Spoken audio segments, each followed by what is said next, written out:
ഈശോയ്ക്കും അമ്മയ്ക്ക് ഒരുപാട് നന്ദി. ഞാൻ ഇടുക്കി മൂന്നാറിൽ നിന്നാണ് വരുന്നത്. അപ്പോൾ എൻ്റെ പേര് അയ്യപ്പനാണ്. ഇതെൻ്റെ ഭാര്യ സിന്ധു. അത് എൻ്റെ മൂത്ത കൊച്ച് അനൂനാണ് പേര്. ഇവൻ നന്ദു. അവൾ 10ാം ക്ലാസ് പഠിക്കുന്നു. ഞങ്ങളുടെ പ്രതീക്ഷ അമ്മ സാക്ഷിയാക്കണേ. എനിക്ക് ഇച്ചിരി തമിഴൊക്കെ പറയും, എനിക്ക് മലയാളം ഒത്തിരി അറിയത്തില്ല. ഞാൻ ആദ്യം ഉടമ്പടി എടുക്കാനുള്ളത് 30/5/2024 ഞാൻ കൃപാസന എനിക്ക് സുഖമില്ലായിരുന്നു. ഒരുപാട് കടബാധ്യത ഉണ്ടായിരുന്നു. കടബാധ്യത എന്ന് പറഞ്ഞാൽ എനിക്ക് ആദ്യം സുഖമില്ലായിരുന്നു പറഞ്ഞപ്പോൾ എനിക്ക് ചങ്കിനകത്ത് കരുതി ഹൃദയത്തിനകത്ത് ഒരു വേദന ഉണ്ടായിരുന്നു. ഞാൻ ആശുപത്രി ചെല്ലുമ്പം അവിടെ ഡോക്ടർ പറയും ECG എടുക്കാൻ പറയും. ECG എടുത്ത് കഴിഞ്ഞപ്പോൾ ആ രോഗമൊന്നും കാണുകയില്ല. അപ്പോൾ അവർ പറയും ഗ്യാസിൻ്റെ 2 ഗുളിക തരും. ഞാൻ നേരെ വീട്ടിലേക്ക് വരും. അപ്പോൾ ഞാൻ കൂലിപ്പണി ചെയ്യുമായിരുന്നു. എനിക്കൊരു ഓട്ടോറിക്ഷ ഉണ്ട്. ഞാൻ ഓട്ടോറിക്ഷ ഓടിക്കുമ്പോൾ എനിക്ക് ചങ്കിനകത്ത് ഒരു വേദന വരും. അപ്പം ഞാൻ വീട്ടിലേക്ക് തിരിച്ചു വരും. ഭാര്യ പണിക്കൊന്നും പോകുന്നില്ല. ഞങ്ങൾക്ക് 3 സെൻറ്റ് സ്ഥലമുള്ളൂ. എൻ്റെ അച്ഛനമ്മയൊക്കെ മരിച്ചുപോയി. ചെറുപ്പത്തിലേ പോയതാണ്. എനിക്ക് 3 പെങ്ങന്മാരൊക്കെ ഉള്ളൂ. അപ്പോൾ ഞാൻ കല്യാണം കഴിഞ്ഞ് 14 വർഷമാകുന്നുള്ളൂ. അപ്പോൾ ഞാനിങ്ങനെ ഒരുപാട് സ്ഥലത്ത് പോയി ആശുപത്രിയൊക്കെ പോയി കഴിഞ്ഞപ്പോൾ പിള്ളേരെ ഞാൻ പഠിപ്പിക്കണം.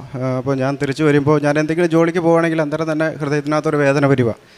ആ വേദനയും കൊണ്ട് ഞാൻ അപ്പം തന്നെ ഇവിടെ ഞാൻ വിളിക്കും, ആശുപത്രി പോകണം. അങ്ങനെ പോയി എൻ്റെ കയ്യിൽ ഉണ്ടായിരുന്ന പൈസ അന്നത്തെ ഞാൻ കൂലിപ്പണി എടുത്ത് ഞാൻ ജീവിക്കും.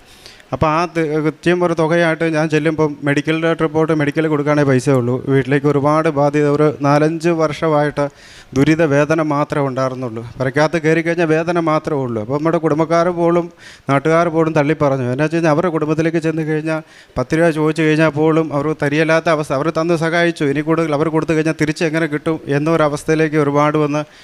അപ്പോൾ ഞാൻ ഒരുപാട് സ്ഥലത്തിൽ പോയി. ഞാൻ 5 വർഷമായിട്ട് പോകുന്ന എല്ലാ സ്ഥലത്തും പോയി. മെഡിക്കൽ കോളേജ് എന്തെങ്കിലും വേദന നാട്ടുകാർ സഹിതം ആംബുലൻസിനകത്ത് കയറ്റി മെഡിക്കൽ കോളേജ് വിടും. മെഡിക്കൽ കോളേജ് ഡോക്ടർമാർ കംപ്ലീറ്റ് ചെക്ക് ചെയ്ത് എന്നെ പൂർണ്ണമായിട്ട് വന്ന് കഴിഞ്ഞപ്പോൾ ഒരു അസുഖമില്ല, അവന് കാണാൻ തിരിച്ചു പോയിക്കൊള്ളാൻ പറയും. അങ്ങനെ ഒരുപാട് 2-3 വർഷം ഞാൻ ഈ മെഡിക്കലിൽ തന്നെ പോയി ഒരുപാട് സ്ഥലത്തിലേക്ക് പോയി. അത് കഴിഞ്ഞ് ഞാൻ ഒരു 4-5 വർഷം ഇങ്ങനെ വേദനയോട്ട് കഴിഞ്ഞപ്പം എൻ്റെ പെങ്ങളിങ്ങനെ പറയുക, ഇങ്ങനെ കൃപാസന മാതാവ് ഇങ്ങനെ ഉണ്ട്, അവിടെ വരാൻ നിനക്ക് എന്നാ ചോദിച്ചു. അപ്പോൾ ഞാൻ ചോദിച്ചു, ആ കൃപാസന മാതാവ് ഞാൻ എന്നാൽ പോകാം, കുഴപ്പമൊന്നുമില്ല എന്ന് പറഞ്ഞ് ഞാൻ ആ കേസ് അങ്ങ് തള്ളിക്കളഞ്ഞ് പിറ്റേ ദിവസം ഞാൻ വീട്ടിലേക്ക് വരുമ്പോൾ ഈ വേദനയാണ് എനിക്ക്. ആ വേദനയോട് ഞാൻ ചോദിച്ചപ്പോൾ ഞാൻ ഇവിടെ ചോറ്റാനിക്കാരടുത്ത് ഞാൻ ക്ഷേത്രത്തിൽ വന്നു. ഞാൻ തൊട്ടപ്പുറം ശിവക്ഷേത്രത്തിൽ വന്നു. ഞാൻ പോയി. അപ്പോൾ ഞാൻ അന്നേരം പോകുമ്പോൾ ഒരു ഓട്ടോറിക്ഷ കടന്നു വന്ന് ഒരു സ്ത്രീയായിരുന്നു ഓടിച്ചുകൊണ്ടിരുന്നത്. അപ്പോൾ ഞാൻ ചോദിച്ചു, ചേച്ചി ഈ കൃപാസനം എവിടെയാണ്? അപ്പോൾ ചേച്ചി പറഞ്ഞു, നിങ്ങൾ എവിടെ നിന്നാണ് വരുന്നത്? ഞാൻ പറഞ്ഞു, ഇടുക്കി മൂന്നാറിൽ നിന്നാണ് വരുന്നത്. മൂന്നാറിൽ നിന്ന് എന്നാൽ നിങ്ങൾ രാവിലെ ഒരു കാര്യം ചെയ്യും, നിങ്ങൾ രാവിലെ വന്ന് ഉടമ്പടി എടുത്താൽ പോരെ. നിങ്ങളിപ്പോൾ ഇവിടെ തൊട്ട് വണ്ടി കയറിയില്ല, അവിടെ നിന്ന് ഒരു 5 മിനിറ്റും കൂടി പോയാൽ ഈ കൃപാസന പള്ളിയിലേക്ക് നിങ്ങൾ എത്തിയാനാണ്. അപ്പോൾ എനിക്ക് സാധിച്ചില്ല. ഞാൻ തിരിച്ച് ഇവിടെ നിന്ന് നേരെ വീട്ടിലേക്ക് പോയി. വീട്ടിലേക്ക് ചെന്ന് കഴിഞ്ഞപ്പം കിടന്ന് ഉറങ്ങാൻ നേരത്ത് എനിക്ക് മറുപടി പിറ്റേ ദിവസം വേദന വന്നു.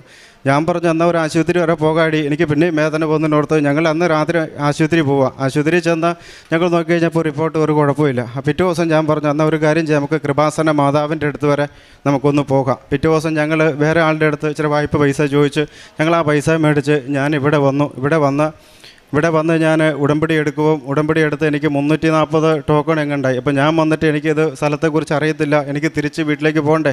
ഞാൻ മേളിൽ നിന്ന് തന്നെ വെറുക്കുക, ഞാൻ ഈ കുഞ്ഞുങ്ങളായിട്ട് എങ്ങനെ പോകും, നമ്മൾ മുറി ഒന്നും എടുത്തിട്ടില്ലോ, ഈ ടോക്കൺ 340ാമത്തെ ടോക്കണാണല്ലോ എനിക്ക് തന്നേക്കുന്നത്, ഞാൻ എങ്ങനെയാണ് ഓർത്ത് ഞാനിവിടെ വന്ന് അത് കഴിച്ച് കഴിഞ്ഞപ്പം ഇവിടെ വന്ന് ലിസ്റ്റ് മേടിച്ച് എൻ്റെ ബുക്ക് നോക്കുമ്പം എനിക്ക് സീൽ ചെയ്ത് തന്ന് എൻ്റെ അന്നേരം തന്നെ എനിക്ക് ഒരു മണിക്കൂറിൽ എൻ്റെ ഉടമ്പടി പുതുക്കമൊക്കെ മാറി ഞാൻ ഇവിടുന്ന് പോയിട്ട് ഞാൻ വീട്ടിലേക്ക് ചെന്ന്. അപ്പോൾ എനിക്കിത് പ്രാർത്ഥിക്കാൻ അറിയത്തില്ല, എനിക്ക് തമിഴ് വായിക്കാൻ അറിയത്തുള്ളൂ. അപ്പോൾ എനിക്ക് മലയാളം വായിക്കണം. അപ്പോൾ വേറെ ഒരു മുറിയുണ്ട്, അത് പൂജാമുറിയായിട്ട് എടുത്തേക്കുന്നത്. അപ്പോൾ ഹിന്ദു ഭാര്യ, ഞങ്ങൾ ഹിന്ദു ആയിരുന്നു.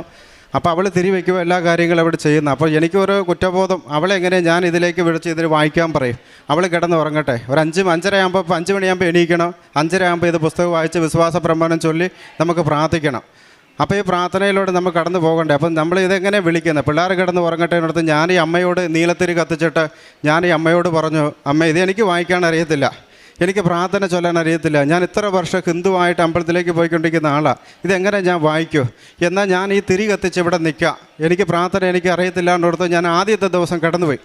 ആ ദിവസം കടന്നു പോയിട്ട് ഈ വേദനയോട് കടങ്കാരൻ എന്നെ വിളിക്കുക. പുറത്തേക്ക് എന്നെ വിളിച്ച് കഴിഞ്ഞാൽ പുറത്തേക്ക് ഇറങ്ങുകയില്ല. കാര്യം മേടിക്കാനുള്ള കംപ്ലീറ്റ് മേടിച്ചു, പണികളില്ല. ഓട്ടോറിക്ഷ ഓടിക്കാൻ CC കാർ വണ്ടി കംപ്ലീറ്റ് ചെയ്യും. അപ്പോൾ അതുകൊണ്ട് വാഹനം എനിക്ക് ഇറക്കത്തില്ല. ഞാൻ ആലോചിച്ച് വീട്ടിൽ തന്നെ ഇരിക്കുക.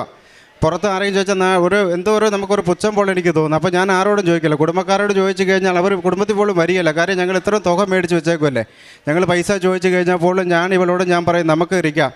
അപ്പം ശരിക്കും പറഞ്ഞു കഴിഞ്ഞാൽ ഞങ്ങൾക്ക് 3 സെൻറ്റ് സ്ഥലത്തിനകത്ത് ഒന്നും അതിനകത്ത് ചെയ്യാൻ പറ്റിയില്ല, പണികളില്ല.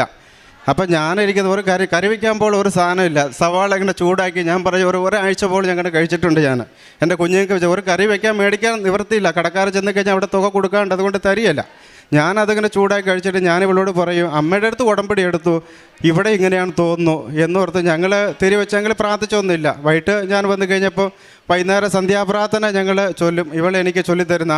അപ്പോൾ വൈകിട്ട് ഈ രാവിലത്തെ പ്രാർത്ഥന എനിക്ക് അറിയത്തില്ല. പിറ്റേ ദിവസവും ഞാൻ എണീറ്റ് ഈ അമ്മയുടെ മുമ്പിൽ നിന്ന് ഞാൻ പറഞ്ഞു ഈ തിരി കത്തിക്കുക, എന്നാൽ എനിക്ക് പ്രാർത്ഥന അറിയത്തില്ല എന്നോർത്ത് 3-ാമത്തെ ദിവസം നേരം എടുത്ത് 5 മണിയാകുമ്പോൾ ഞാൻ എണീറ്റ് ഈ തിരിയുടെ മുമ്പ് നിൽക്കും. അപ്പോൾ ഒരു മുറിയെന്ന് പറഞ്ഞാൽ ഞങ്ങൾക്ക് ഒരു ഹാളുണ്ട്, ബെഡ്റൂം അപ്പുറത്തെ ഭാഗത്താണ്. ഞാനിവിടെ തിരി കത്തിച്ചുകൊണ്ടിരുന്നപ്പോൾ ഞാൻ 3-ാമത്തെ ദിവസം അമ്മയോട് പറയുക എനിക്ക് ചൊല്ലാൻ അറിയത്തില്ല അമ്മേ, എന്നാൽ പ്രാർത്ഥിക്കാൻ എനിക്കറിയാവുന്ന പ്രാർത്ഥന ഞാൻ ചൊല്ലാന്ന് പറയുമ്പോൾ ഒരാളിങ്ങനെ കടന്നങ്ങ് പോകുന്നുണ്ട് മുറിയിൽ.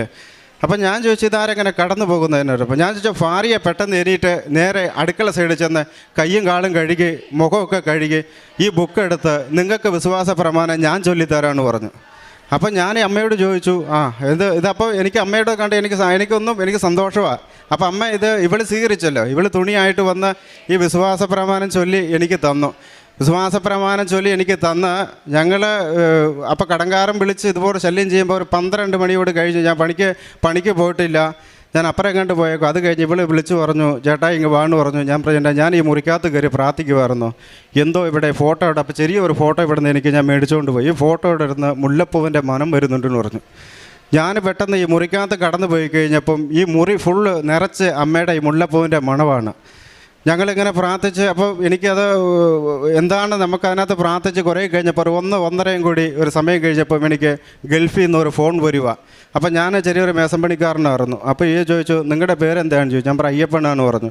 അപ്പോൾ നിങ്ങൾക്കൊരു പണി തരാം, നിങ്ങൾ വരാമോ എന്ന് ചോദിച്ചു. ഞാൻ എവിടെയാണ് സാറേ വരേണ്ടതെന്ന് ചോദിച്ചപ്പോൾ അവിടെ നിന്ന് ഒരു 3 കിലോമീറ്റർ നിങ്ങൾ വണ്ടിയായിട്ട് വരാൻ പറഞ്ഞു. ഞാൻ ഈ 3 കിലോമീറ്റർ വണ്ടിയായിട്ട് ഞാൻ അവിടെ ചെന്ന് കഴിഞ്ഞപ്പം പുള്ളി എന്നോട് ആവശ്യപ്പെടുന്നു നിങ്ങൾ ഇത്രയും പണിയുണ്ട് നിങ്ങൾക്ക് ചെയ്യാൻ പറ്റുമോ എന്ന് ചോദിച്ചു. ഞാൻ പറഞ്ഞു ചെയ്യാം സാറേ എന്ന് പറഞ്ഞു. അപ്പോൾ പുള്ളി പറഞ്ഞു ഒരു 10,000 രൂപ നിങ്ങൾക്ക് ഞാൻ അഡ്വാൻസ് ആയിട്ട് തരാമെന്ന് പറഞ്ഞു. അപ്പം ഞാൻ ചോദിച്ചു സാറേ കുഴപ്പമില്ല, എനിക്ക് നാളെ തന്നാൽ മതി, പണിയെടുത്തിട്ട് വർക്ക് ചെയ്തുമ്പോൾ എനിക്ക് തന്നാൽ മതി, ഇന്ന് എനിക്ക് വേണ്ട. കാര്യം ഇന്ന് ഞാൻ 10,000 രൂപ മേടിച്ച് കഴിഞ്ഞാൽ ഈ കടങ്കാരൻ ഞാൻ പോരുന്ന വഴിക്ക് തന്നെ ഞാൻ കൊടുക്കേണ്ടി വരും. അപ്പോൾ നാളെ ഞാൻ ആ വാക്ക് വഴിച്ച് എനിക്ക് ആ പണി കിട്ടുകയില്ലെന്ന് ഓർത്ത് ഞാൻ പറഞ്ഞു പണി എടുക്കുന്ന കൂലി അന്നെന്ന കൂലി എനിക്ക് തന്നാൽ മതി സാറേ എന്ന് പറഞ്ഞ് ആ പുള്ളി എന്നോട് ചോദിച്ചു നിങ്ങളുടെ അക്കൗണ്ട് നമ്പർ എനിക്ക് തരാൻ പറഞ്ഞു. അക്കൗണ്ട് നമ്പർ ഞാൻ കൊടുത്തു. അക്കൗണ്ട് നമ്പർ കൊടുത്ത് ഞാൻ വൈകിട്ട് എന്നെ കടങ്കാറ് വിളിക്കുമ്പോൾ 7 മണി എൻ്റെ പ്രാർത്ഥിച്ചുകൊണ്ടിരിക്കുമ്പോൾ എൻ്റെ അക്കൗണ്ടിലേക്ക് 50,000 രൂപ കയറുന്നു ആദ്യം. ഈ 50,000 രൂപയുടെ സാർ എന്നോട് പറഞ്ഞു നിൻ്റെ ഞാൻ വർക്കിനെ തന്നേക്കുന്നതാണ്, നാളെ തൊട്ട് മുതൽ ഈ പണി ഒന്ന് സ്റ്റാർട്ട് ചെയ്തോന്ന് പറഞ്ഞു. ഞാൻ ഈ 50,000 രൂപ എടുത്തുകൊണ്ട് അപ്പോൾ അക്കൗണ്ടിലേക്ക് കയറുന്ന 50,000 രൂപ എടുത്തുകൊണ്ട് ആദ്യത്തെ വർക്ക് പുള്ളിക്ക് സ്റ്റാർട്ട് ചെയ്തു. അപ്പോൾ ആദ്യത്തെ ഉടമ്പടിയാണ് ഒരു 5 ദിവസം പോലും ആയിട്ടില്ല.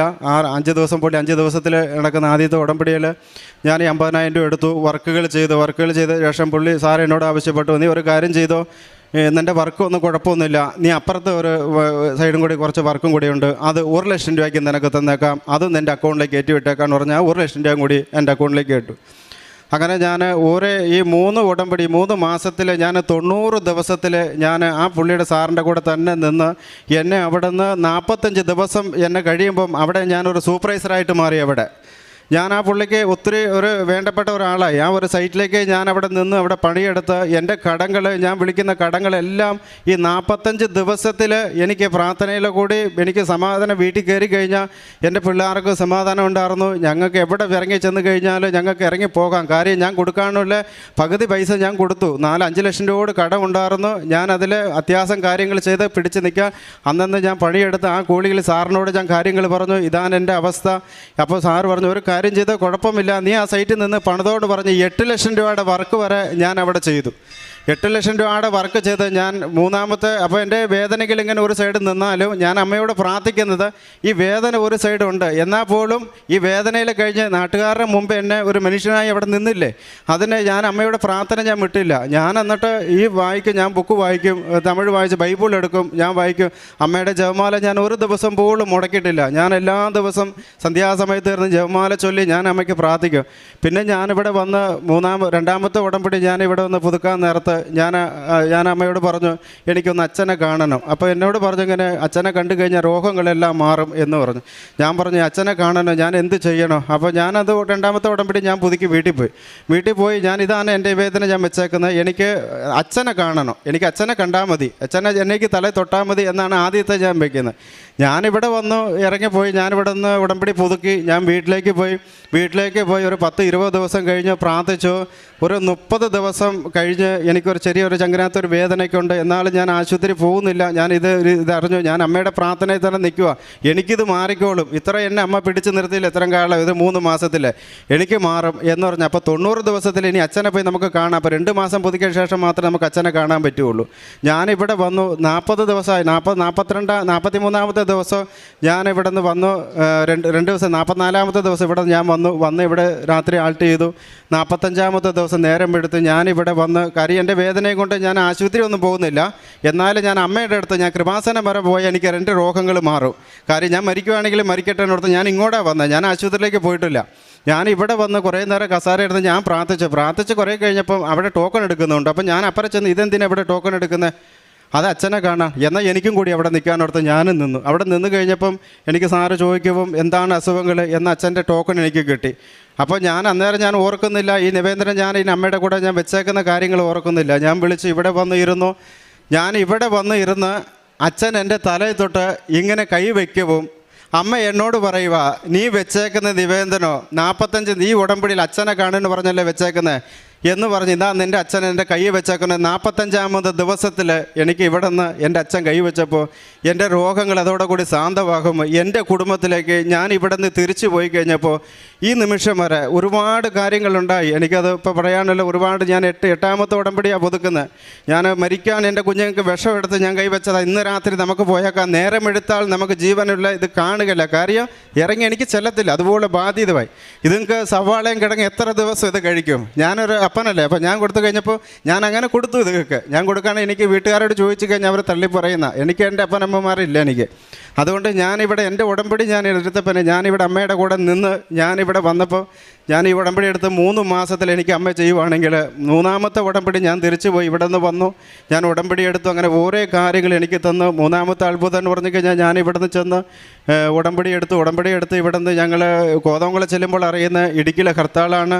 അപ്പോൾ അതുകൊണ്ട് വാഹനങ്ങളൊന്നും ഓടുന്നില്ല. എങ്ങനെയാണ് ഞാൻ അവിടെ നിന്ന് പറഞ്ഞു, അമ്മേ ഞാൻ ഈ ഉടമ്പടി എടുത്തിട്ട് ഞാൻ അവിടെ നിന്ന് പുതുക്കിയിട്ട് വന്നതാണല്ലോ, ഇനി ഒരു ദിവസം നേരത്തെ ഞാൻ അറിയുവാണെങ്കിൽ ഞാൻ കൃപാസനത്തിന് ആൾട്ട് ചെയ്യാൻ ഈ കുഞ്ഞുങ്ങളായിട്ട് 10 മണിക്ക് ഞാൻ ഇവിടെ നിന്ന് 11:30 ഒരു വണ്ടി കിട്ടി, ഒരു KSRTC കിട്ടി. അവിടെ നിന്ന് ഞങ്ങളുടെ അവിടെ താമസിക്കുന്ന 8 കിലോമീറ്റർ ഉണ്ട്. 8 കിലോമീറ്ററിൽ അവിടെ 100 രൂപയുടെ ഓട്ടോ വിളിച്ച് കഴിഞ്ഞാൽ ആരും വരികയില്ല. 11 മണിയായി ഞങ്ങൾ ഇവിടെ നിന്ന് വണ്ടി കയറി. 1 മണിയോടുകൂടി 12:55 ആകുമ്പോൾ ഞങ്ങൾ ഈ ആണിച്ചാല് സ്ഥലത്ത് എത്തി. അവിടെ നിന്ന് ഈ കുഞ്ഞുങ്ങളായിട്ട് ഞാൻ ഇവിടെ നിന്ന് എങ്ങനെ നടന്നു പോകും? ഇവൻ കിടന്ന് ഉറക്കുക, ഇവനെ തോളയിലിട്ട് കഴിഞ്ഞാൽ 3 കിലോമീറ്റർ നടക്കണം. ആ 3 കിലോമീറ്റർ എന്ന് പറഞ്ഞാൽ വനത്തിൽ കൂടി നടന്നങ്ങോട്ട് കുറച്ച് പോകണം. അപ്പോൾ എനിക്കൊരു പേടി, എനിക്ക് നടന്നു പോകാം, പക്ഷേ ഞാൻ ഈ 2 പെൺപിള്ളേരെയും കൊണ്ട് ഞാൻ എങ്ങനെ കടന്നു പോകും? ഞാൻ എൻ്റെ കാശുരൂപം പിടിച്ചിട്ട് ഞാൻ എൻ്റെ അമ്മയോട് ഞാൻ 1 കിലോമീറ്റർ മുമ്പേ തന്നെ ഞാൻ പ്രാർത്ഥിക്കാൻ തുടങ്ങി. കാര്യം എനിക്ക് പേടി തോന്നി, ഒരു വണ്ടി പോലും ഇല്ല, ഒരു വണ്ടി വിളിച്ചാൽ വരികയില്ല, കാര്യം അവിടെ നിന്ന് 100 രൂപയുടെ ഓട്ടോറിക്ഷ വരികയില്ല. എന്നാ വെച്ച് കഴിഞ്ഞാൽ അവിടെ നിന്ന് ആൾക്കാർ കിടന്ന് ഉറങ്ങുന്ന സമയം ഞാൻ എങ്ങനെ വിളിക്കും എന്ന് ഓർത്ത് ഒരു 3 കിലോമീറ്റർ ഞാൻ ഈ കൊന്ത ചൊല്ലി ഞാൻ ചെല്ലുക. ബസ് സ്റ്റോപ്പിൽ അവിടെ ചെന്ന് ബസ് സ്റ്റോപ്പിൽ വണ്ടി ഇറങ്ങി ഞാൻ എന്നെ ബസ് സ്റ്റോപ്പിൽ നിന്ന് 12:55 ആകുമ്പോൾ വണ്ടി അവിടെ നിന്നു. ഞാൻ പറഞ്ഞു, പിള്ളേരെ നമുക്ക് പോകാം, ഒരു കാര്യം ചെയ്യാം, നമുക്ക് 3 കിലോമീറ്റർ നടക്കാം. ഞാൻ ഇവനെ പിടിച്ച് തോളിലേക്ക് ഇട്ടു. കുറച്ചങ്ങോട്ട് യാത്ര മുമ്പോട്ട് ചെന്ന് കഴിഞ്ഞപ്പോൾ ഒരു ഓട്ടോറിക്ഷ വരുന്നുണ്ട്. ഓട്ടോറിക്ഷ എടുത്ത് ഞങ്ങളുടെ അടുത്ത് വന്ന് നിൽക്കുക. എങ്ങോട്ടാണ് പോകേണ്ടതെന്ന് ചോദിച്ചു. ഞാൻ പറഞ്ഞു, ഞങ്ങളുടെ വീട്ടിലേക്കാണ്, സ്ഥലം പൗറോസാണ്, ആ പൗറോസ് വരെ ചെല്ലാണ്ടുണ്ടെന്ന് പറഞ്ഞു. അവർ പറഞ്ഞു കയറിക്കോന്ന് പറഞ്ഞു. ഞാൻ കയറി. ഞങ്ങൾ കൃത്യ സ്റ്റോപ്പിൽ നിന്ന് ഇറങ്ങി. ആ പുള്ളി എന്നോട് തിരിച്ചു ചോദിച്ചു, നിങ്ങൾ എവിടെ പോയിട്ട് വരുന്നതാണ്? ഞാൻ പറഞ്ഞു, കൃപാസനം വരെ പോയതാണ്. അവിടെ പത്രമൊന്നുമില്ലേ? ഞാൻ പത്രം എടുത്തില്ല, കാര്യം 45-ാമത്തെ ദിവസം ഞാൻ അച്ഛനെ കാണാൻ ഇവിടെ നിന്ന് അച്ഛനല്ല 40 ദിവസം, അത് കഴിഞ്ഞ് 40 ദിവസം ഞാൻ വന്നായിരുന്നു. അപ്പോൾ പത്രമില്ല, ഇനി ഞാൻ പുതുക്കുമ്പോഴായിട്ടാണ് വരുന്നതിന്. ഞാൻ വണ്ടിയുടെ ഇറങ്ങിയ ഫ്രണ്ട് പേര് ചോദിക്കുമ്പം ആവേ മരിയാണ്. ആവേ മരിയാണ് ഈ ഓട്ടോറിക്ഷയുടെ പേര്. എന്നാൽ ഓട്ടോറിക്ഷ ഞാൻ കണ്ടിട്ടില്ല. എന്നെ കൃത്യം അവിടെ കൊണ്ടുവന്ന് ആ സ്റ്റോപ്പിൽ ഇറക്കി വിടുമ്പം അവർ തിരിച്ച് അതുപോലെ പോയി. ഞാൻ അമ്മയുടെ അങ്ങനെ പ്രാർത്ഥിച്ച് എനിക്ക് ഓരോ രോഗങ്ങളും അങ്ങനെ അത് കഴിഞ്ഞിട്ട് എനിക്ക് കാര്യങ്ങളുണ്ടായെന്ന് പറഞ്ഞു കഴിഞ്ഞാൽ 4-ാമത്തെ ഉടമ്പടിയിലെയും പണികൾ ഈ നിമിഷം വരെ എനിക്ക് പണികൾ ഇതുവരെ കൊണ്ടിട്ടില്ല. ഇന്ന് ഞാൻ വന്നപ്പോൾ 5 പണിക്കാർ ഞാൻ 5 പണിക്കാർക്ക് കൂലി കൊടുക്കാനായിട്ട് ഒരു മുതലാളിയല്ല, ഒരു ഇതിനായിട്ട് എന്നെ മാറ്റിയെടുത്തു. അമ്മയുടെ കൂടെ ഞാനിപ്പോഴും ഞാൻ ഈ ഉടമ്പടി പുതുക്കി ഞാനിപ്പോൾ ഒന്ന് സാക്ഷികളും പറയുകയാണെന്ന് വെച്ച് കഴിഞ്ഞാൽ എൻ്റെ അമ്മയുടെ കൂടെ ജീവിക്കുന്ന കാലം വരെ ഞാൻ മരിച്ചു പോയാലും എൻ്റെ കഴുത്തിൽ എൻ്റെ കാശ് രൂപം കാണാൻ എനിക്ക് നിർബന്ധമുണ്ട്. ഞാൻ ഒരു സ്ഥലത്തിലും എനിക്ക് കിട്ടാത്ത ഈ കൃപാസനം വരുമ്പോൾ അത് സമാധാനം, ഞങ്ങളുടെ കുടുംബത്തിൽ സമാധാനം. ഇപ്പോൾ ഞങ്ങൾ ചെന്ന് കഴിഞ്ഞാൽ ആ കുടുംബത്തിൽ ആരോടും ആരെങ്കിലും ഞങ്ങൾ ചെയ്യാൻ, ഇപ്പോൾ പാവപ്പെട്ടവനാരെങ്കിലും എന്നോടൊന്ന് എന്തെങ്കിലും ചോദിച്ചു, ഞാൻ അന്നേരം ചെയ്യും, ഞാൻ അന്നേരം നോക്കുകയില്ല. കാര്യം എനിക്ക് ഒരു അവസ്ഥ ഉണ്ടായി. ഇന്ന് എനിക്ക് പണിയെടുത്ത് ഇന്ന് ആരോഗ്യമുണ്ട്, എൻ്റെ അമ്മ തന്ന ആരോഗ്യം, എൻ്റെ അമ്മ തന്നേക്കുന്ന എൻ്റെ ബാങ്ക് ബാലൻസിന് ഞാനിപ്പോൾ ഒരു 10,000 രൂപ ഞാൻ ഉണ്ടാക്കി, അത് അമ്മ എനിക്ക് തരുന്നതാണ്. ഇല്ലാത്തവരോട് ഞാൻ ചോദിച്ചു അന്നേരം ഞാൻ അവർക്ക് തിരിച്ചു കൊടുക്കുക. നിങ്ങൾക്ക് എന്തെങ്കിലും വിഷമമുണ്ടെങ്കിൽ ആ പൈസയല്ല നോക്കൽ, നിങ്ങൾ തരവൊന്നും വേണ്ട, നിങ്ങൾക്ക് ഞാൻ തരുന്നെന്ന് പറഞ്ഞു. അതുപോലെ ഒരുപാട് അടുത്തുള്ള കുടുംബക്കാർ ഞങ്ങൾ കളിയാക്കിയെന്ന് പറഞ്ഞു കഴിഞ്ഞാൽ ഇവർ ഹിന്ദു അല്ലായിരുന്നോ, ഹിന്ദുവായിട്ട് ഇവർ കുറേ നേരം അമ്പലത്തിൽ നടന്നുകൊണ്ടിരുന്നു, ഇപ്പോൾ പള്ളിയിലേക്ക് പോയി എന്ന് പറഞ്ഞു. ഞാൻ പറഞ്ഞു ഒരു പത്രം ചേച്ചിക്ക് ഞാൻ കൊടുത്തു. ചേച്ചി ഇന്ന ഒരു പത്രം, അച്ഛൻ എങ്ങനെയാണ് പറഞ്ഞേക്കുന്നത്, പത്രം കൊടുക്കണോ എന്നൊക്കെ പറഞ്ഞു. ഞാനിന്നൊരു പത്രം നിങ്ങൾക്ക് സമയം കിട്ടുമ്പോൾ വായിച്ചാൽ മതി എന്ന് പറഞ്ഞു. ആ പെണ്ണുപിള്ളി പെട്ടെന്ന് ഈ പത്രം മേടിച്ചെടുത്തിട്ട് പുള്ളി എന്നെ കളിയാക്കി എന്നോട് ഇതിൽ നിങ്ങൾ പുതിയതായിട്ട് ഇതിലേക്ക് ചേർന്നോ? ഞാൻ പറഞ്ഞു ചേർന്നതല്ല, ഞങ്ങൾ ഒരു ചേച്ചി അവർക്കറിയാം ഞങ്ങളെക്കുറിച്ച്. അപ്പോൾ അവർ പറഞ്ഞു അവർ കാര്യം ഞാൻ പത്രം മേടിച്ച് ഞാൻ കണ്ടുകൊണ്ടിരിക്കുക, പത്രം മേടിച്ച് ഈ കടയിലേക്ക് ഒറ്റ ഏറിങ്ങനെ. അപ്പോൾ ഞാൻ ഇങ്ങനെ പുറത്ത് വന്നിട്ട് എനിക്ക് സങ്കടം തോന്നി. തിരിച്ച് എൻ്റെ കയ്യിൽ തന്നു കഴിഞ്ഞാൽ കുഴപ്പമില്ല. ഞാൻ പ്രത്യേകിച്ച് ഞാൻ പറഞ്ഞു ചേച്ചി കീറിക്കളയരുത്, ചേച്ചിന് ആവശ്യമില്ലെങ്കിൽ എൻ്റെ കയ്യിൽ തിരിച്ച് തരുവാ, ഞാൻ കൊണ്ടുപോയിക്കോളാം, ഞാൻ ഇല്ലാത്തവർക്ക് ഞാൻ കൊടുക്കാമെന്ന് പറഞ്ഞു. പെണ്ണുമ്പോൾ അന്നേരം ഇവർ എന്നോട് പറഞ്ഞു കുഴപ്പമൊന്നുമില്ല എന്ന് പറഞ്ഞു. എനിക്കറിയാം ഇവർ കടയിലേക്ക് എന്തെങ്കിലും സാധനം പൊതിഞ്ഞ് വിടാനായിട്ട് വിടുമോ, എനിക്കൊരു പേടി. അപ്പോൾ ഞാൻ പുറത്തിറങ്ങി ഞാൻ അമ്മയോട് ഞാൻ കാശ് രൂപം വിളിച്ച് പറഞ്ഞു, അമ്മ ഇവർ എന്നെ കളിയാക്കി. അപ്പോൾ ഞാൻ അത് കഴിഞ്ഞ് അച്ഛൻ്റെ യൂട്യൂബ് ചാനൽ ഞാൻ എടുക്കും, ഞാൻ നോക്കും, എന്തോ എനിക്ക് വിഷമം വന്നാലും ഞാൻ അച്ഛൻ്റെ പ്രാർത്ഥന കേൾക്കും. അച്ഛൻ്റെ പ്രാർത്ഥന കേൾക്കുമ്പോൾ തന്നെ എൻ്റെ ഹൃദയത്തിനകത്ത് എനിക്ക് ഭാരങ്ങൾ കുറയും. എനിക്ക് എന്തെങ്കിലും ഒരു മൈറ്റിലേക്ക് ചാടുവാണെങ്കിൽ അത് ഞാൻ ക്ലിയർ ചെയ്ത് ഞാൻ പോകും. അപ്പോൾ അച്ഛനും പറഞ്ഞിട്ടുണ്ട് നീ ആർക്കെങ്കിലും 10 പേർക്ക് കൊടുക്കുവാണെങ്കിൽ ഒരാൾ നിന്നെ തള്ളി പറയും, അത് നീ കാര്യമാക്കണ്ട, നീ പോരേന്ന് പറഞ്ഞു. ഞാൻ ഇറങ്ങിച്ചെന്ന് ഇപ്പോൾ എന്നെ കളിയാക്കി ഈ സ്ത്രീ എന്നെ വിട്ടതാണ്. വിട്ട് കഴിഞ്ഞപ്പോൾ അവരുടെ കെട്ടിയവൻ്റെ കാലയിൽ വെരിക്കോസ് എന്ന് പറഞ്ഞ ഒരു അസുഖം ഉണ്ടായിരുന്നു. അപ്പോൾ ഒരുപാട് നാളായി. അപ്പോൾ ഞാനിങ്ങനെ അത്ഭുതങ്ങൾ ഇങ്ങനെ ഓരോ വീട്ടുകാർ വന്ന് നമ്മുടെ വീട്ടിലിങ്ങനെ മുല്ലപ്പൂവിൻ്റെ സ്വന്തം മനം വന്നുകൊണ്ട് ഒരുപാട് അവിടുത്തെ എല്ലാം ആർക്കൊക്കെ അറിയാതെ. അപ്പോൾ ഞാനിങ്ങനെ വീട്ടിലേക്ക് വന്ന് അമ്മയോട് ഞാൻ പ്രാർത്ഥിച്ചു, അമ്മ ഇന്നത്തെ പത്രം ഞാൻ കൊടുക്കാൻ പോയപ്പോൾ ഈ അവസ്ഥ എനിക്കുണ്ടായ. അപ്പോൾ ഞാൻ അതിനകത്ത് അവർക്ക് വേണ്ടി ഞാൻ പ്രാർത്ഥിച്ചു, കുഴപ്പമില്ല എന്ന് പറഞ്ഞു. പിറ്റേ ദിവസം ഒരു 3 ദിവസം കഴിഞ്ഞ് ഇവരുടെ കുടുംബത്തിൽ ഈ കെട്ടിയവനായിട്ട് ആശുപത്രി പോവുക. എന്താണ് ഞാൻ ഇവരോട് ചോദിച്ചു, എന്താണ് നിങ്ങൾ കട കടയ്ക്കകത്ത് നിങ്ങൾ ഇന്ന് അടയ്ക്കാത്ത കടയാണ്, ഇന്ന് നിങ്ങൾ എല്ലാ ദിവസവും തുറന്നു വെച്ചുകൊണ്ടിരിക്കുക, എന്തിനാണ് നിങ്ങൾ കട അടച്ചേക്കുന്നത്, കെട്ടിയവന് സുഖമില്ല എന്ന് പറഞ്ഞു. ഞാൻ പറഞ്ഞു എന്താ ചേച്ചി പറ്റിയെന്ന് ചോദിച്ചു. ഇന്നലെ രാത്രി കിടന്ന് ഉറങ്ങിയിട്ടില്ല അയ്യപ്പാന്ന് പറഞ്ഞു. ഞാൻ പറഞ്ഞു എന്താണ് നിങ്ങൾ കിടങ്ങുന്ന പറഞ്ഞാൽ. അന്നേരം ഇവർ പറയുക എൻ്റെ അവൻ്റെ കാലിൻ്റെ മൊത്തം നീര് വെച്ച് വണ്ണം കൂടി. അവർ 2 ദിവസം കഴിയുക. കൃപാസന മാതാവിൻ്റെ എണ്ണ ഉണ്ടെങ്കിൽ എൻ്റെ ഭർത്താവിൻ്റെ കാലിലേക്ക് കുറച്ച് തരാവുന്നു. ഞാൻ പറഞ്ഞു ഈ പത്രം നിങ്ങൾ എത്ര വിഷമിച്ച് എന്നോട് നിങ്ങൾ ആയിരിക്കും. ഞാൻ ആ എണ്ണയെടുത്ത് അവരുടെ കാലിലേക്ക് തോത്ത് കഴിഞ്ഞപ്പം ആ അസുഖങ്ങളത് പൂർത്തിയായി അവർക്ക് മാറവും. അതിനകത്ത് ഒരുപാട് കാര്യങ്ങൾ അതുപോലെ തൊട്ടടുത്ത് ഭാര്യയും ഭർത്താവിൻ്റെ കുടുംബത്തിൽ ഒരുപാട് വഴക്കം തന്നെ അവർ രണ്ട് പിരിഞ്ഞു പോകും, എല്ലാ കാര്യങ്ങളും ചെയ്തു. അപ്പം ഞാൻ അവരുടെ വീട്ടിൽ ഇറങ്ങി ചെയ്തു. ഞാൻ പറഞ്ഞു അവർ ഹിന്ദുവായിരുന്നു. ഞാൻ പറഞ്ഞു ചേച്ചി ഒരു കാര്യം ചെയ്തു, കൃപാസനം പള്ളിയിൽ വരെ നിങ്ങൾ പൊക്കോ. അവർക്ക് 3 കുഞ്ഞുങ്ങളുണ്ട്. ഭാര്യയും ഭർത്താവ് ഡൈവേഴ്സ് വരെ മേടിച്ചു, അവർ പിരിഞ്ഞു പോയി. അത് ഞാൻ പറഞ്ഞു നിങ്ങൾ കൃപാസനം ഉടമ്പടി എടുക്കുക. ഈ പള്ളി വന്നവർ ഉടമ്പടി എടുത്ത് അവർ തിരിച്ച് വീട്ടിലേക്ക് വന്നു കഴിഞ്ഞപ്പം അവർ ഭാര്യയും ഭർത്താവ് കോടതിയിലേക്ക് കേസ് നടത്തിട്ട് ഞാൻ ഈ വണ്ടിയായിട്ട് താഴെ ചെന്ന് കഴിഞ്ഞപ്പം ഇവർ എന്നോട് പറയുക 45 ദിവസം അയ്യപ്പൻ പറഞ്ഞിട്ടാണ് ഞങ്ങൾ പോയി ഉടമ്പടി എടുത്ത്, അത് 45 ദിവസം കഴിഞ്ഞിട്ട് ഒരു റിസൾട്ട് ഇല്ലയെന്ന് പറഞ്ഞു. ഞാൻ പറഞ്ഞു നിങ്ങളുടെ പ്രാർത്ഥനയിൽ നിങ്ങൾ മുമ്പോട്ടിരിക്കുക, അമ്മ നിങ്ങൾക്ക് ചെയ്യും, 90 ദിവസമല്ലേ നിങ്ങൾ അവധി വെച്ചേക്കുന്നത്, നിങ്ങൾ ഇരിക്കുക, നിങ്ങൾ പ്രാർത്ഥിക്കുക, നിങ്ങൾ മനുഷ്യൻ നിങ്ങളത് ഒരു സമയം വേണ്ടേ, നിങ്ങൾക്ക് ചെയ്യുക, നിങ്ങളുടെ പ്രാർത്ഥന ഒരിക്കലും വിട്ടതെന്ന് പറഞ്ഞു. ഞാനത് കഴിഞ്ഞ് ഞാൻ 88ാമത്തെ ദിവസം പോയി കഴിഞ്ഞപ്പോഴും ഇവർ വേറെയാണ്, അവർ ഡൈവേഴ്സ് കൊടുത്ത് പിരിഞ്ഞു പൊക്കോളാൻ പറഞ്ഞു. 89 ദിവസം ഞാൻ ഇറങ്ങി ചെന്നപ്പോൾ എനിക്ക് ഉടമ്പടി പുതുക്കേണ്ട ഡേറ്റ്. അപ്പോൾ എൻ്റെ സമയം കൊണ്ട് അവർക്ക് ഞാൻ ചോദിച്ചു, ഞാൻ ഇറങ്ങി ചെല്ലുമ്പോൾ 90ാമത്തെ ദിവസം ഭാര്യയും ഭർത്താവൊക്കെ ആയിട്ട് വേറെ വീട്ടിലേക്ക് പോകാനായിട്ട് സാധനങ്ങളെല്ലാം അവർ വിളിച്ച് കയറ്റിക്കൊണ്ടിരിക്കുക. അപ്പോൾ ഞാൻ ചോദിച്ചു നിങ്ങൾ ഉടമ്പടി എടുത്തതല്ലേ 90ാമത്തെ ദിവസത്തിലെ കുഞ്ഞിനായിട്ട്. ഞാൻ അവരോട് പറഞ്ഞു നിങ്ങൾ ഉടമ്പടി എടുത്ത് 90ാമത്തെ ദിവസം. അപ്പോൾ അങ്ങനെ ഒരുപാട് എനിക്ക് അനുഗ്രഹം തന്നു എൻ്റെ അമ്മ. ഞാൻ ഈ ഇതാണ് പറഞ്ഞു, ഞാൻ ഇനി എൻ്റെ ജീവനുള്ള കാലം വരെ ഞാൻ എൻ്റെ കുടുംബത്തിൽ ഞാൻ മരിക്കുന്നവരെ എൻ്റെ അമ്മയോട് ഞാൻ നിന്ന് ഈ ഉടമ്പടി എനിക്ക് മുമ്പോട്ട് കൊണ്ടുപോകും. ഇത് ഉടമ്പടിയല്ല, എനിക്ക് അമ്മ തന്ന എൻ്റെ ജീവനാണ്. ഞാൻ മരിച്ചു പോയെന്നോർത്ത് എൻ്റെ കുടുംബക്കാർ പോലും തള്ളി, നാട്ടുകാർ തള്ളിക്കഴിഞ്ഞ് ഞാൻ ഇതുപോലൊരു അവസ്ഥയിൽ ഇവിടെ നിന്ന് ഇപ്പം ഞാൻ എൻ്റെ പിള്ളേരായിട്ട് ഒരു സമാധാനത്തിൽ ജീവിക്കുന്നു. എനിക്ക് പണികളുണ്ട്, എനിക്ക് വേറെ ആൾക്കാരെ സഹായിക്കാൻ കൊണ്ട് അമ്മ എനിക്ക് കൊണ്ടുവന്ന് തന്നു. ഞാനൊന്നും ഇല്ലാതായിരുന്നു, 1 രൂപ പോലും എൻ്റെ ബാലൻസ് അക്കൗണ്ടിൽ ഇല്ലായിരുന്നു. എനിക്ക് ഇന്ന് വേറെ ആൾക്കാരെ സഹായിക്കാൻ എന്നെ കൊണ്ട് സാധിച്ചു. അമ്മ അത് സാധിക്കുന്നുണ്ട്. എനിക്ക് ആരോഗ്യം എനിക്ക് തരുന്നുണ്ട്. കുടുംബത്തിലെ പ്രാർത്ഥന എല്ലാ ദിവസവും ഞങ്ങൾ ജപമാല ചൊല്ലാതെ കിടക്കുകയില്ല. എത്ര സന്ധ്യ ആയാലും 12 മണിക്ക് വീട്ടിൽ വന്നാൽ ജപമാല ചൊല്ലിയിട്ട് കിടക്കണം. അത് എൻ്റെ കുഞ്ഞുങ്ങളോട് ഞാൻ പറഞ്ഞിട്ടുണ്ട്. ഞാനില്ലെങ്കിൽ പോലും ഈ അമ്മേനെ ഒരിക്കലും മറക്കരുത്. കാര്യം നിങ്ങളുടെ അച്ഛനെ മറുപടിയും ജീവൻ തന്നത് ഈ അമ്മയാണ്. അമ്മയും ഈശോയ്ക്ക് ഒരുപാട് നന്ദി. കർത്താവ്, ഞാൻ എല്ലാ ആഴ്ചയിലും പള്ളിക്ക് പോകുന്നുണ്ട്. എല്ലാ ആഴ്ച 4 മണിക്ക് കുർബാന ഉണ്ടെങ്കിൽ ഞാൻ കൂടിയിരിക്കും. അഥവാ എനിക്ക് ഞായറാഴ്ച കൂടാൻ പറ്റിയില്ലെങ്കിൽ രാത്രി ഞാൻ ആ പള്ളി ചെന്നിരിക്കും. പള്ളി ചെന്ന് എൻ്റെ കുഞ്ഞുങ്ങളായിട്ട് മുട്ടുകുത്തി അവിടെ നിൽക്കും. ഇതാ കർത്താവ്, ഞാൻ എന്നെ കൊണ്ട് എനിക്ക് ജീവൻ തന്ന എൻ്റെ ഈശോയല്ലേ. അപ്പോൾ ഈശോയ്ക്ക് വേണ്ടി ഞാൻ മരിക്കാൻ വരെ ഞാൻ നേരം. കാരണം എൻ്റെ ജീവൻ തന്നത് എൻ്റെ ഈശോയാണ്. എൻ്റെ കുഞ്ഞുങ്ങളായിട്ട് ഞാൻ വിളിച്ചുകൊണ്ട് വന്നിട്ടുണ്ട്. ഈ ആഴ്ച ഞാൻ ആരെങ്കിലും എത്ര പേര് സഹായിച്ചു എന്ന് ഞാൻ കർത്താവിനോട് ഞാൻ ചെന്ന് പറയും. ഞാൻ അമ്മയുടെ അടുത്ത് എല്ലാ ദിവസവും ഞാൻ ജപമാല ചൊല്ലി ഞാൻ പ്രാർത്ഥിക്കുന്നുണ്ട്. ദൈവത്തിന് അസാധ്യമായതൊന്നുമില്ല. ലൂക്കായുടെ സുവിശേഷം 1-ാം അധ്യായം 37-ാം വചനമാണ്. മനുഷ്യരുടെ പരിമിതികൾക്കപ്പുറം ഒരു വലിയ ശക്തിയുണ്ട്, ദൈവത്തിൻ്റെ ശക്തി. കൃപാസന മരിയൻ ഉടമ്പടിയിലൂടെ നമ്മുടെ ജീവിതത്തിൽ പലപ്പോഴും ഇത് സാധ്യമല്ല, ഇത് നടക്കില്ല, ഇനി എനിക്കൊരു വഴിയില്ല, ഒരു മാർഗമില്ല, ഇനി എനിക്കൊരു ജീവിതമില്ല എന്ന് കരുതുന്ന പ്രശ്നങ്ങൾ വരുമ്പോൾ വിശ്വാസത്തോടെ ദൈവത്തിൻ്റെ മുൻപിൽ സമർപ്പിക്കുമ്പോൾ, ഉടമ്പടിയിലെ നിയോഗമായി സമർപ്പിച്ച് പ്രാർത്ഥിക്കുമ്പോൾ ഈശോയുടെയും അമ്മയുടെയും ശക്തമായ കരങ്ങളാണ്, അനുഗ്രഹങ്ങളാണ് നമ്മുടെ ജീവിതത്തിൽ നാം കാണുവാൻ സാധിക്കുന്നത്.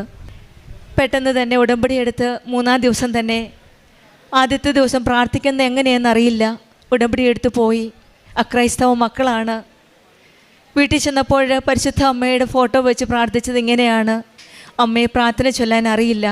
മെഴുകുതിരി കത്തിച്ച് പ്രാർത്ഥിച്ചത് ഇങ്ങനെയാണ്: പക്ഷെങ്കിൽ അമ്മ കൂടെ ഉണ്ടാവണമെന്നാണ്. 3-ാമത്തെ ദിവസം പ്രാർത്ഥിച്ചപ്പോൾ ആരോ കടന്നു പോകുന്ന പോലെ തോന്നി. അന്ന് തന്നെ അമ്മയുടെ സാന്നിധ്യമാണ് ഇവർക്ക് മനസ്സിലാക്കാൻ സാധിച്ചത്. വിശ്വാസ പ്രമാണം ചൊല്ലി പ്രാർത്ഥിച്ച് ഈ മക്കളുടെ ജീവിതത്തിൽ പിന്നീടാണ് ഒരു വലിയ ഉയർച്ചയുടെ ദിവസങ്ങളാണ്. പെട്ടെന്ന് തന്നെ കിട്ടാതിരുന്ന ജോലികൾ ഓരോന്നോരോന്നായിട്ട് കിട്ടുവാൻ തുടങ്ങി. ഗൾഫിൽ നിന്നൊരു ഫോൺ വരുന്ന അപ്രത്യക്ഷമായിട്ട്, ഒരിക്കലും പ്രതീക്ഷിക്കാത്ത, ഒരിക്കലും ആഗ്രഹിക്കാത്ത ഒരു ഫോൺ കോൾ. അതായിരുന്നു തുടക്കം. പിന്നീട് ഓരോ കാര്യങ്ങളിലായിട്ട് 5 ദിവസം കൊണ്ട് 50,000 രൂപ അക്കൗണ്ടിലേക്ക്. ഓരോ ദിവസം കൂടുന്തോറും, ഓരോ ഉടമ്പടി ജീവിതം മുന്നോട്ട് നയിക്കും തോറും 45 ദിവസത്തിനുള്ളിൽ ഒരു നല്ലൊരു സൂപ്പർവൈസറായി. പിന്നീട് 8 ലക്ഷം രൂപയുടെ ഒരു ജോലി കിട്ടി, ഒരു പ്രോജക്റ്റ് എടുക്കാൻ സാധിച്ചു.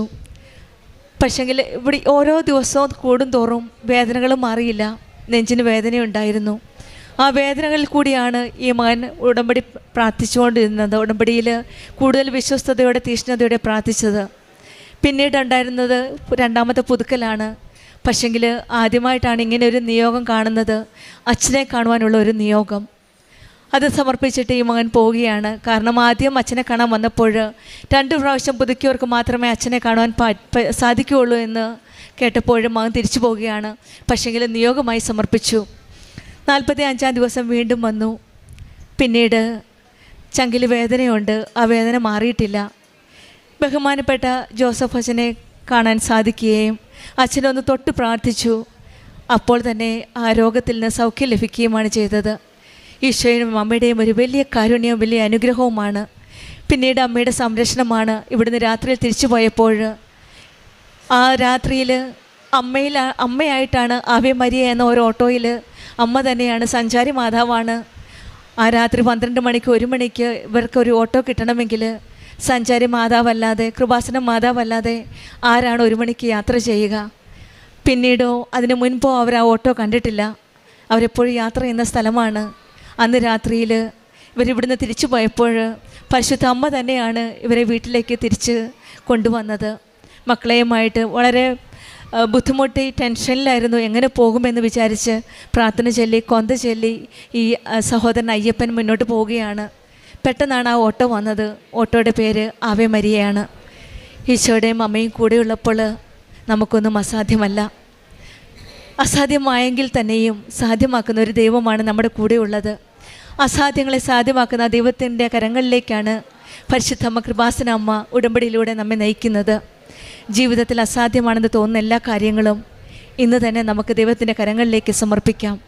നമ്മുടെ ബലഹീനതകളും നിരാശകളും ബുദ്ധിമുട്ടുകളും എല്ലാം പരിശുദ്ധ അമ്മയുടെ അമ്മ പറയുന്നത് പോലെ വചനങ്ങളനുസരിച്ച് ജീവിക്കുകയും പരിശുദ്ധ അമ്മ തന്നെയാണ് ആ വചനങ്ങളനുസരിച്ച് ജീവിച്ച് നമ്മെ പഠിപ്പിച്ചത്. അങ്ങയുടെ വചനം എന്നെ നിറവേറട്ടെ എന്ന് പരിശുദ്ധ അമ്മ പറഞ്ഞതുപോലെ അമ്മയെപ്പോലെ ജീവിക്കാനുള്ള അനുഗ്രഹം ലഭിക്കട്ടെ എന്ന് നമുക്ക് പ്രാർത്ഥിക്കാം. കൂടുതൽ വിശ്വാസത്തോടെ, തീഷ്ണതയോടെ, വിശ്വസ്തയോടെ, കൂടുതൽ വിശുദ്ധിയോടെ നമ്മുടെ ഉടമ്പടി ജീവിതം മുന്നോട്ട് നയിക്കുവാൻ പരിശുദ്ധ അമ്മ നമ്മെ ഓരോരുത്തരെ സഹായിക്കട്ടെ എന്ന് പ്രാർത്ഥിക്കാം. തന്നെയുമല്ല, ഈ സഹോദരൻ അയ്യപ്പൻ പറഞ്ഞതുപോലെ ഉടമ്പടി പത്രിക, കൃപാസനം പത്രം എല്ലാവർക്കും കൊടുത്തു. പക്ഷേങ്കിൽ ചിലർ സ്വീകരിക്കില്ല. അതും കുഴപ്പമില്ല. ഈശോയ്ക്ക് വേണ്ടിയാണ് ഞാനത് ചെയ്യുന്നത്. അറിയാത്തവരെ അറിയിക്കുവാനും അറിഞ്ഞവരെ ആഴപ്പെടുത്തുവാനുമുള്ള ആ ശ്രമം, നമുക്ക് കിട്ടിയ അനുഗ്രഹങ്ങൾ മറച്ചു വയ്ക്കാതെ മറ്റുള്ളവർ പങ്കുവെക്കാനുള്ള ആ ആഗ്രഹം, അതാണ് ദൈവസ്നേഹം. നമുക്ക് കിട്ടിയതെല്ലാം എനിക്കെല്ലാം കിട്ടി, ഇനി മറ്റാർക്കും കിട്ടണ്ട എന്നല്ല, മറ്റുള്ളവർക്കും കിട്ടണം. ഞാൻ അറിഞ്ഞ ദൈവത്തെ മറ്റുള്ളവരും അറിയണം.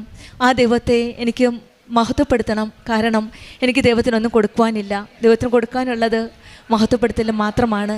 എത്ര ബുദ്ധിമുട്ടുകൾ വന്നാലും ആരെന്തൊക്കെ പറഞ്ഞാലും ആ പത്രം, കൃപാസനം പത്രം മുന്നോട്ട് മറ്റുള്ളവരിലേക്ക് എത്തിക്കുകയും അറിയാത്തവരെ അറിയിക്കാനും അറിഞ്ഞവരെ ആഴപ്പെടുത്തുവാനുമുള്ള ആ ശ്രമം ഈ സഹോദരൻ അയ്യപ്പൻ വിട്ടുകളഞ്ഞില്ല.